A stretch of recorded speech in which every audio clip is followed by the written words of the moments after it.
Hello, I'm Lana McAra, and I help people feel younger. Welcome to Now It's My Turn, coming to you from the greater Philadelphia area, and we're here every Friday afternoon on YouTube. And today we're talking about letting go. I love this topic. It's going to be so exciting and so helpful because letting go is one of the things we struggle with, but one of the things we need the most. So hang on, we are about to get started. Our purpose each week is to open the door for the 50-plus woman to live a life she absolutely loves. Today's 50-plus woman is vibrant, alive, filled with passion, purpose. She's a powerful force for good in the world, and we are here to unleash that power by breaking through social programming and the myths around aging, because we aren't half done. We're just getting started. Where every woman can say, now it's my turn. Now it's my turn to create a life I love according to my own desires and expectations. Because what I found in working with women is that much of the time we push ourselves to the side, we don't think about what we want or what we need, and we end up kind of drifting because we don't really know the answer to two important questions. First of all, who am I? Who am I now in this place in my life? Who is this person inside of me without all the shoulds and got tos and all the roles and expectations? Who am I really in here? And the second question, what do I really want? What do I want my life to look like? And until we get clear on that, then we can't get to it. We need to know where we're going. So get your pen and paper and write down your intention for the broadcast. As always, what do you want to get out of it today? And we are going to start off with a heart space connection.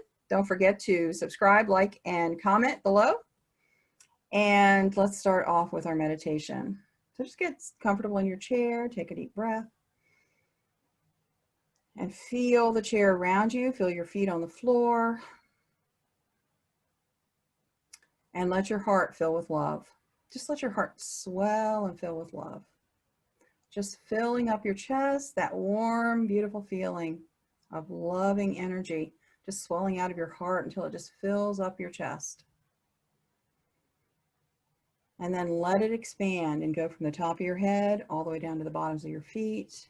Just let your heart energy fill you up, completely filled with love, until it's coming out the ends of your fingers, off the ends of your toes. And then let the heart energy just fill the room from the ceiling to the floor, wall to wall. Just let it expand out of you and fill the room completely. And you can feel the vibration, the beautiful, loving energy of it. It just feels so amazing to be in this space. And now let your heart energy fill the building, from the ceiling to the basement, from the roof to the basement, out all around the property, and now across the region. Just imagine the heart wave energy is going all the way across the education facilities, the health facilities, all the housing developments, the retail stores, all of it. Because the Heart Math Institute says that this is real vibration. It really is measurable. A lot of times when we do processes here, we might use some brain games and pretend games, but this is not pretend. This is real. And when heart energy goes out over a region, the crime rate goes down, the immune systems are supported and stronger. It's proven. And now let your heart energy just go out and just go right out across the entire continent. North America, South America, Europe, Asia, Africa, Australia, all the way out to the edges of the continent.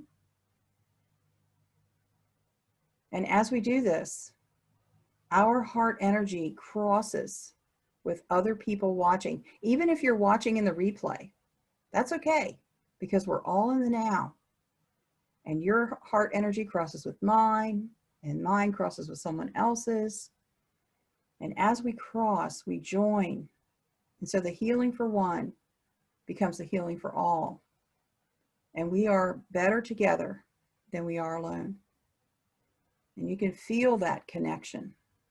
And now let your heart energy swell up and go forth and going all the way around the globe and back to you. Very good. Excellent. Thank you so much for joining us, because your presence here helps us all. Okay, let's get our guest in here. I'm going to see if I can find her.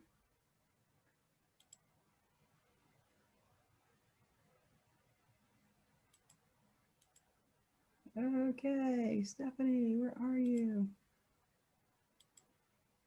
Let's see.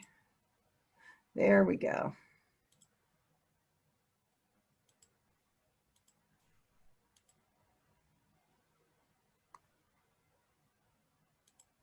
All right, there we are. Hey. I always get a little nervous with this technology, as everybody knows, because they see me do this all the time. Welcome, Stephanie. Thank you. It's awesome to be here.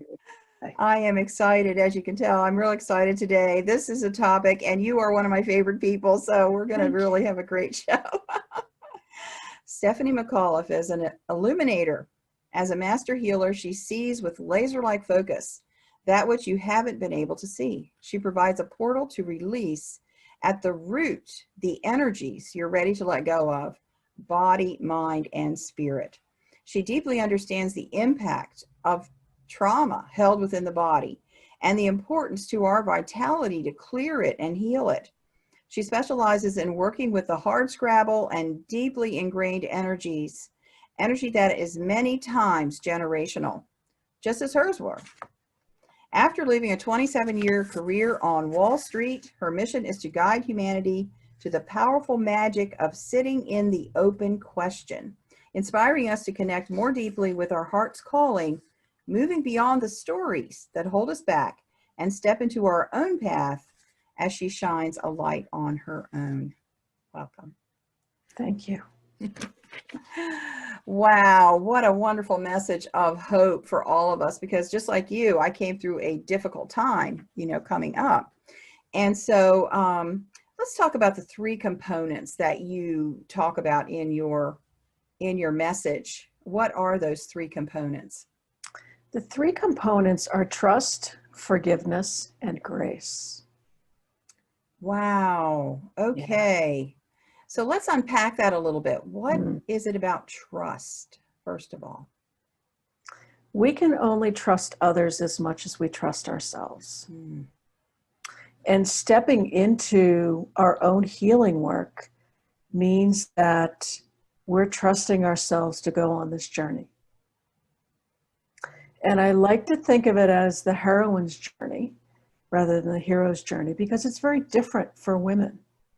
And it's moving beyond some of the other paradigms and the old rules that were imposed on us, especially women of our generation. Yes. And it's also trusting whatever comes up, because it's all information. So there's different ways that we can look at it, rather than the old way sometimes of beating ourselves up of, oh, why did I do that?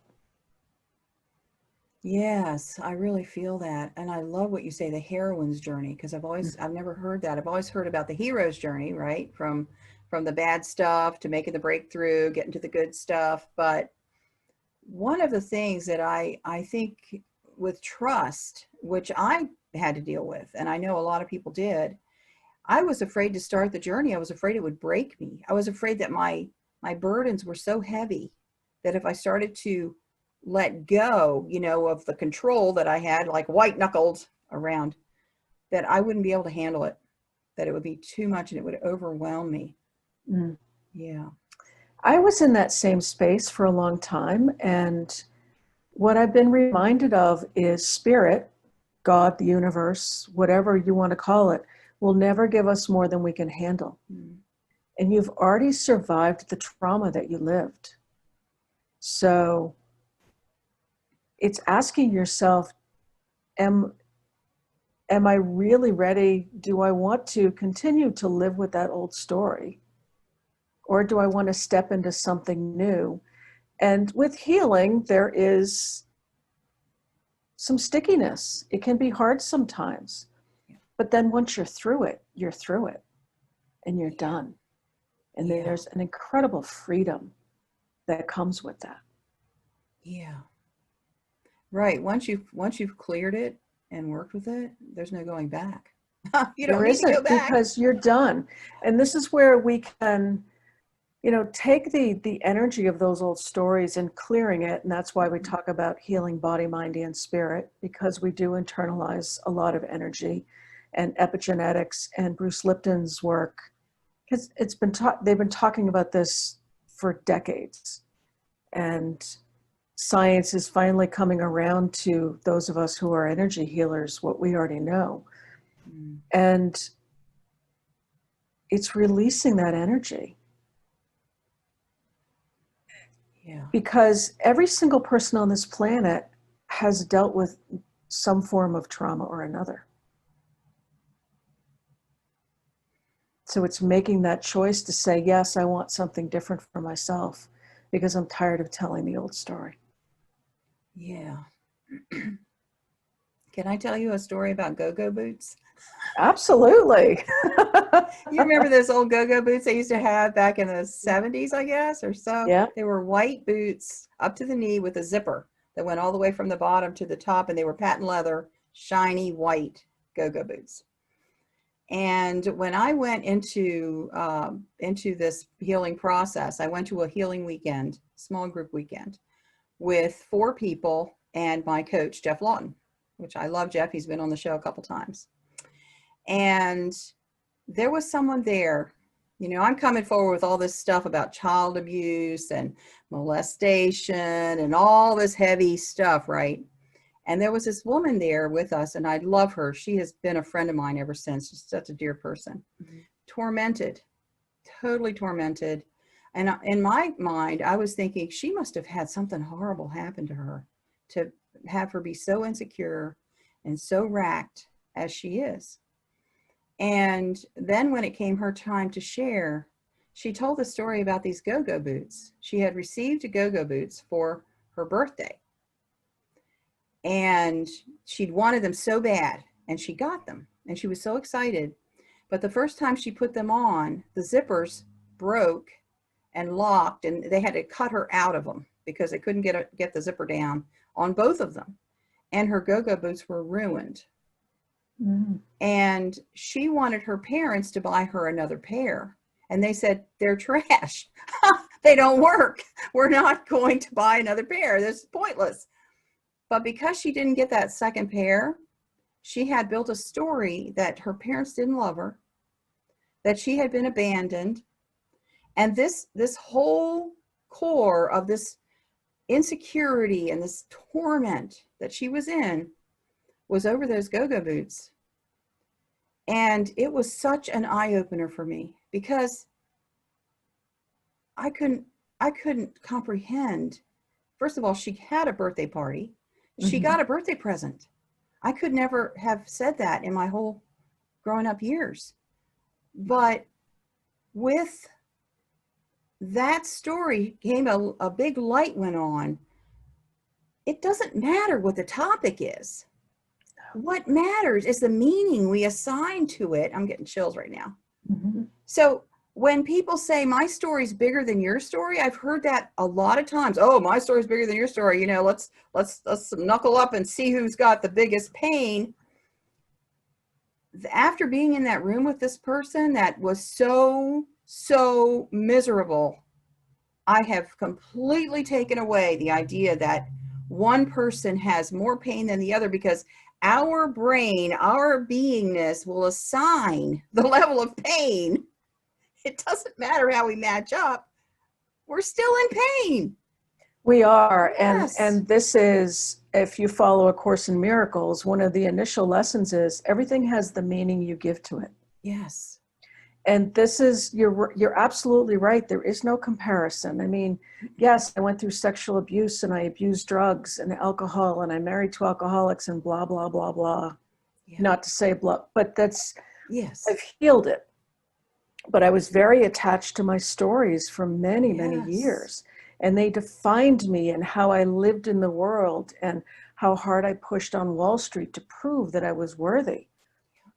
And it's actually been through that healing journey, which has brought me to today, where I see the divinity in all of the things that have happened because they've happened for me. Yes. To come to a different perspective and to be able to look at things without judgment. Without judgment for someone else, without judgment for ourselves. Any of it. It just, Yes. it all is. There is no good and bad. There is no right and wrong. It's all, there are things that happen that are not positive. Listen, I mean, do I like that I was, sexually abused for 4 years? Absolutely not.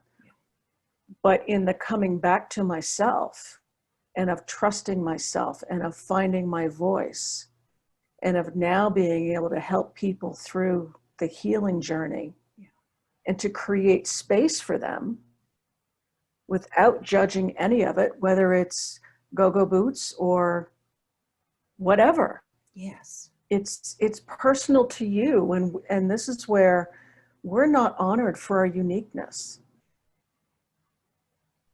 Yes. And so this is where we all have a unique journey. And going back to your meditation, we're all connected via our hearts. Yes, yes. And so I just feel so led right now to say, if someone is watching and you don't have this big, dark, deep story, and you've been putting yourself down like, well, I don't have really a big, bad, deep story. Stop telling that. We all have this ache inside. We do. And this is where forgiveness comes in, which is the second piece of forgiving ourselves for how we've acted, for how we've talked to ourselves, for how we've talked to others, for some of the things that we have tolerated and allowed in our life. It's taking that and saying, how would I do something differently? Right. And using that information as wisdom to move you forward. Yes, it's a gift. It truly is. And in some ways, I disagree with the thought of forgiveness because it puts somebody above someone else. So it's really coming to this space of neutrality. And then letting ourselves out of this box that we've created for ourselves. Setting ourselves free. Yeah. I love it. Yeah, and it takes as long as it takes, and that's where grace comes in. You know, if you think of it, we didn't get here overnight. Healing doesn't happen overnight either. And it doesn't help that we live in an instant gratification society. So it's being gentle with yourself. And if you need to take some extra salt baths and just soak in quiet for 45 minutes, give that to yourself. Mm. Yeah. Wow, I just love the energy of it. I can feel it so much right now. So tell us a little bit more about There's No One to Blame, because I know that we all have these stories about who hurt us, what happened, maybe society, because there's a lot of society stuff going on right now. How can you approach that without blame? This is where and this has been a process for me as well, I struggled with everybody was doing the best they could at the time because I wanted to point a finger at someone. But when I stepped back and looked at things from the perspective of an observer, it's almost like you're looking at your life as a play and you're sitting in the balcony of a theater. And you can see how when you look more closely beyond your own story and see what other people may have been experiencing at the time, it gives you a lot more empathy for how they acted, because most of what people do has absolutely nothing to do with us. They're acting out of their own emotions, out of their own fears, and we may be the recipient of it. But through most of the time, no malicious or malice intent. And so this is where, when I say there's no one to blame, it comes to a space and a place of, it just is. It's getting out of that, I'm a victim, which is really a big part of this. Everyone has their own opinions. As some people like to say, opinions are like a-holes. Everyone has one. I don't have to become attached to it, though.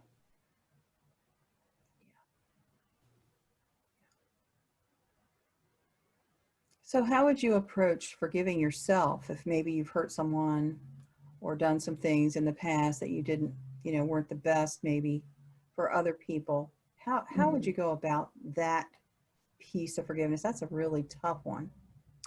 It is. And this is where, if the person is open, you can make amends and say, it wasn't right.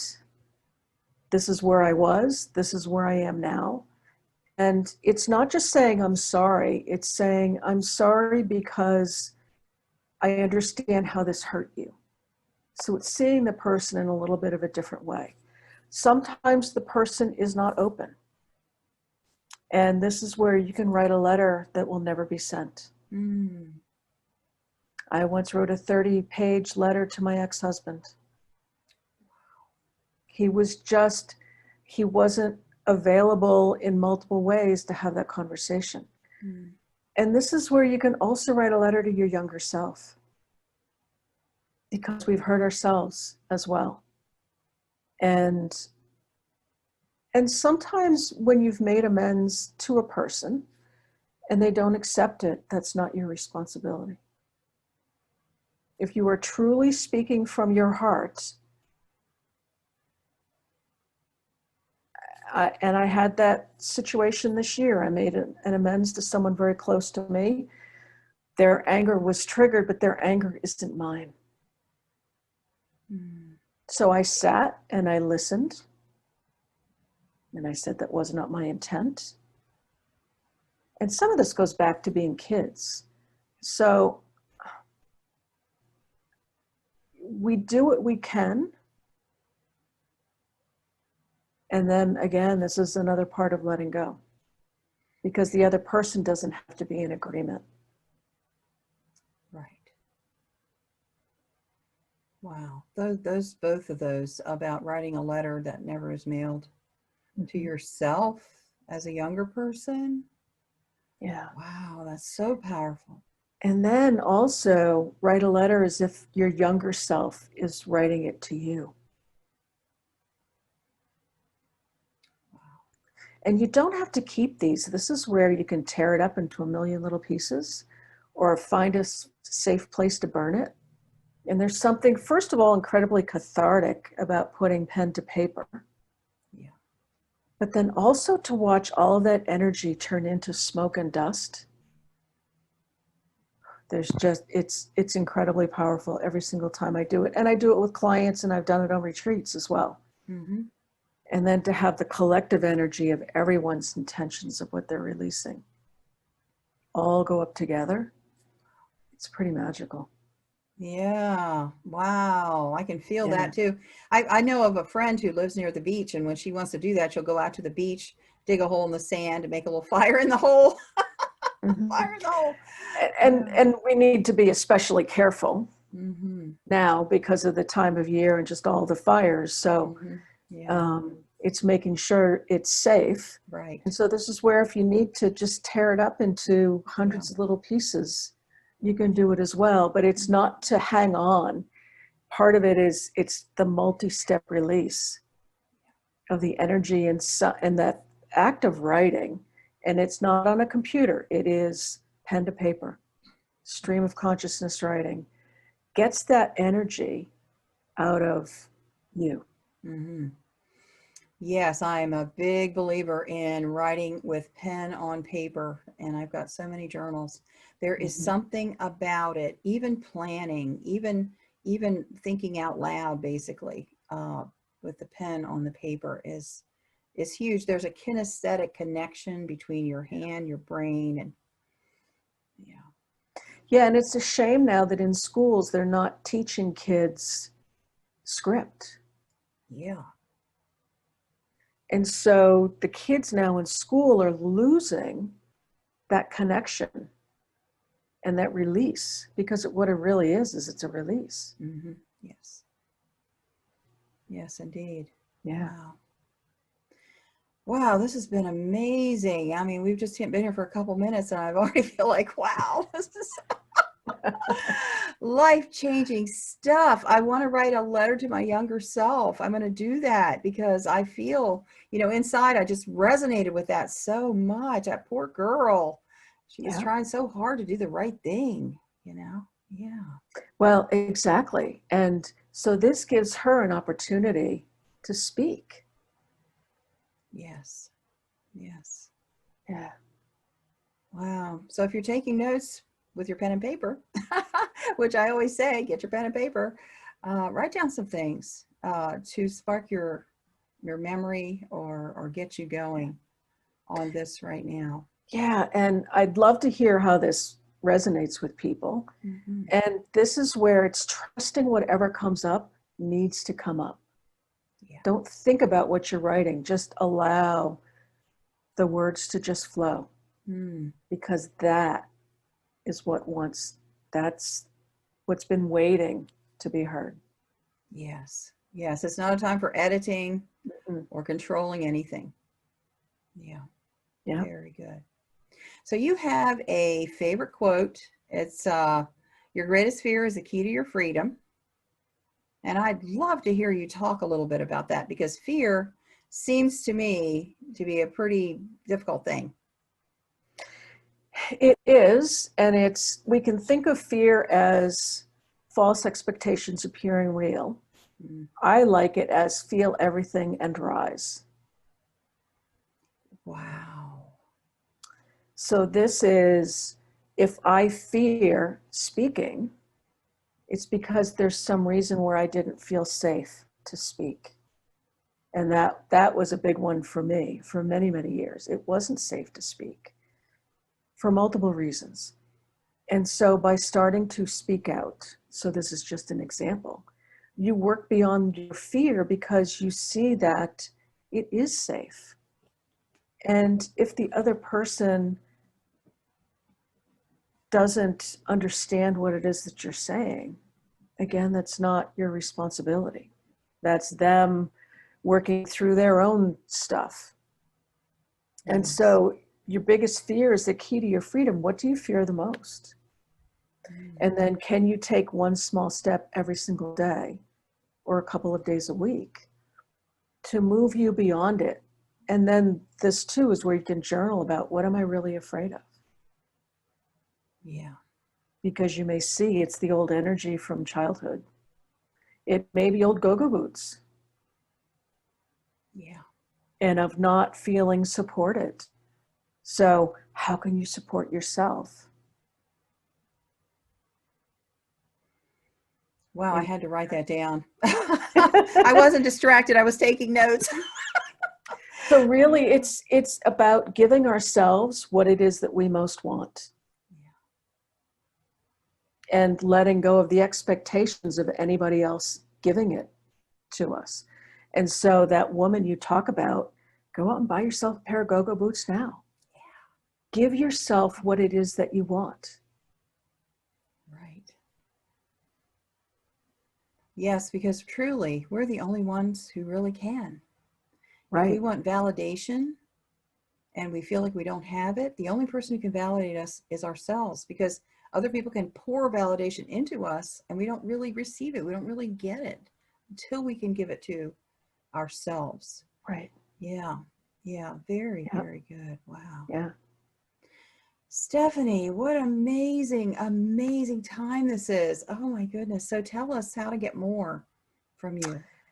On my website, people can reach me in multiple ways, stephaniebmcauliffe.com. And if people put a /boundaries after that, I have a boundaries worksheet that actually helps you get to the center of yourself. And you explore the question of, who am I? Wonderful. Right.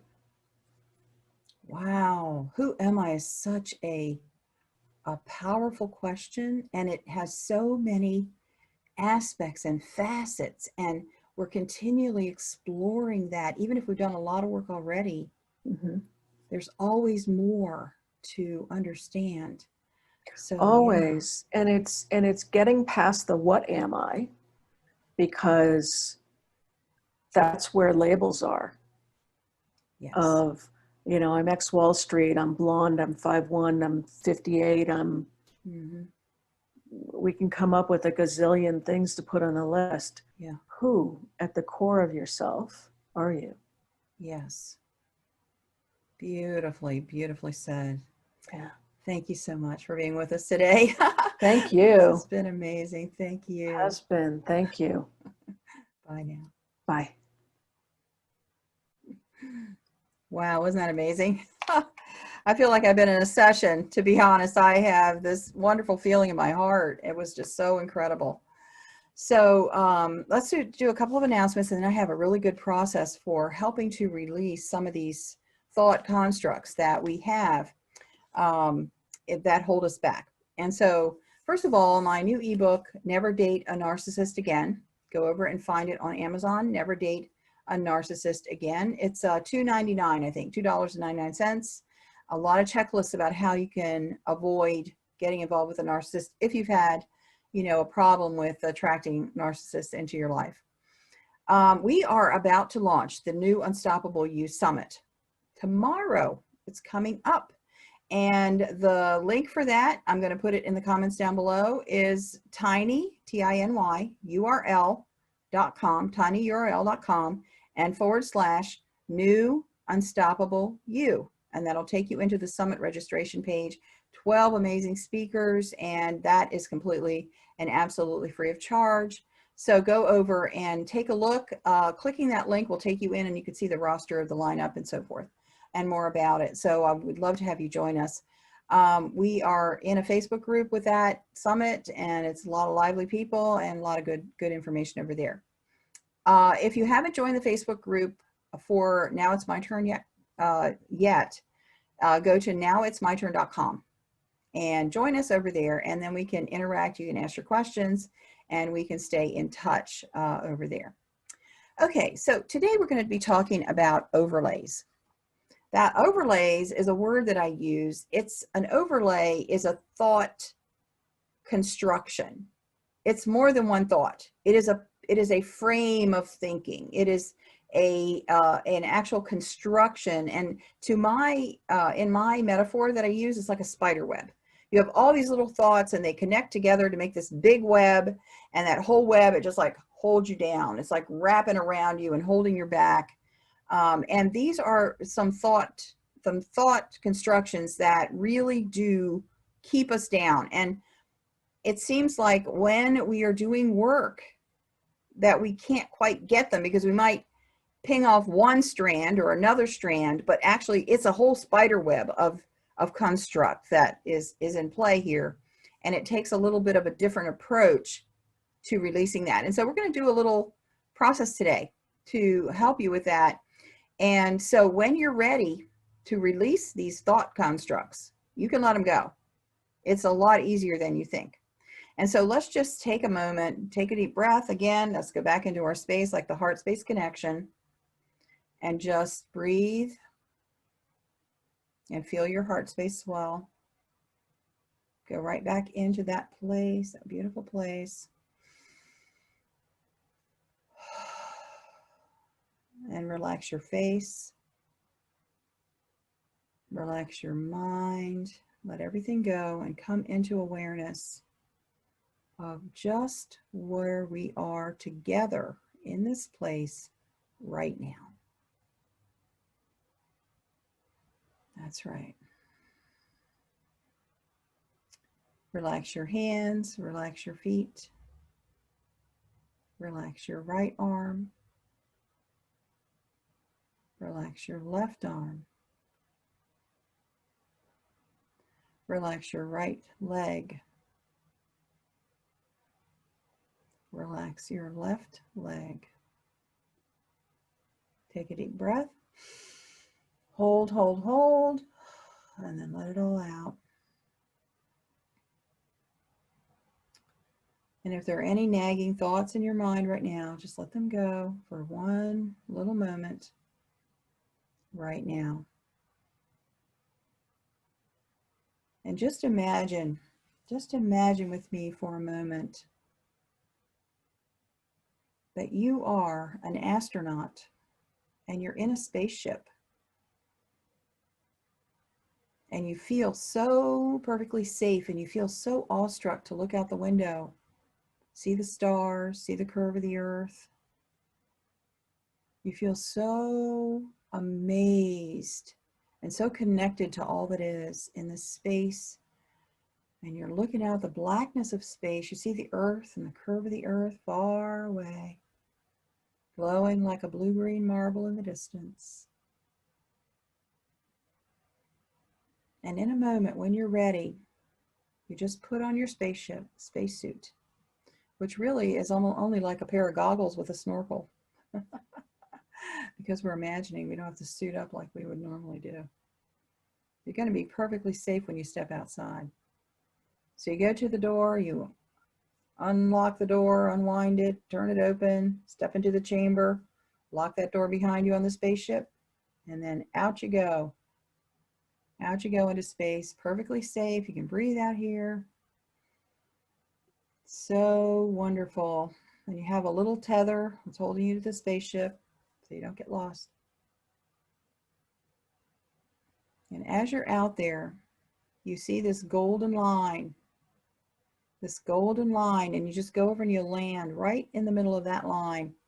It stretches all the way out to the front of you and all the way out to the back of you. And you just see it going forward and back, on and on and on. And as you turn around and you look at the back of you is your past. The front of you is your future. And there are numbers on the line. Where you're standing right now is your age today. And the next number in front of you is your age next year. And so when you turn around, you see the numbers going down to 0. And that's your past. And you're standing here on this golden line. And you're looking at your past. And on that golden line, there's a gauzy grayish color spider web. It's not really a spider web. It just looks like a spider web. There's no spider, there's no danger or anything. It's just this gauzy film, these gauzy threads, and they're connected to each other, and they're wrapping around the line. They're wrapping around the line. And the one thing about this web, it has a center. It has a center, almost like a spider web would have a center. And in the center of this web, there is a button. It's like a button or a snap. It's the center piece that's holding it to the line. And so it's buttoned onto the line or snapped onto the line. That's the core right there. And as you look back, you can see that button, where it is. You might not be able to see what it's attached to, but you can see it. It's in the middle of the web.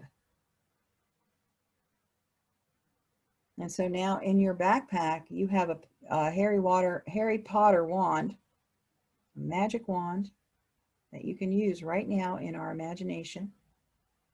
You pull out that little wand, and yours may be wood, it may be white, it may be golden. It's your wand. You can do whatever you want. And so you take your wand and you stretch it out to that button. You don't have to touch the button, but you stretch it out toward the button. And when you're ready, not yet, in a moment, when you're ready, take a deep breath. You're going to pop the button off with the magic wand. Pop it off. And now take your wand and fling it into space. Off it goes. Take a deep breath. And now you can look at the line and see the number that was under that button. You can see the number where it was attached. And just take a moment to think about your age at that number and what that was attached to. And now, the grown-up you, looking back, you can see that the 4-year-old you or the 8-year-old you or the 15-year-old you made an entire construct of thinking that is no longer valid or appropriate. It isn't even real. Somehow you made it up. Now just take a deep breath and let it go. Notice the change. Notice the change in your body. Notice the change in your mind. The freedom. And the beautiful thing is you can come back here and listen to this again and do the process again. Set yourself free. Set yourself free. All you have to be is ready. These games that we play are real and create lasting, permanent change. Softly, gently, easily. Yes, all you have to do is participate. That's it. Take another breath. Make your way back to the spaceship, back inside. Enter in, open the door, go in, close the door behind you, shut the door. That's right. Now we're ready. We're going to count to 3 and come back to the room. 1, 2, 3. Welcome back. Thank you so much for being with us today. Love to hear your comments. Join us over on the summit, and we'll see you next time. Bye now.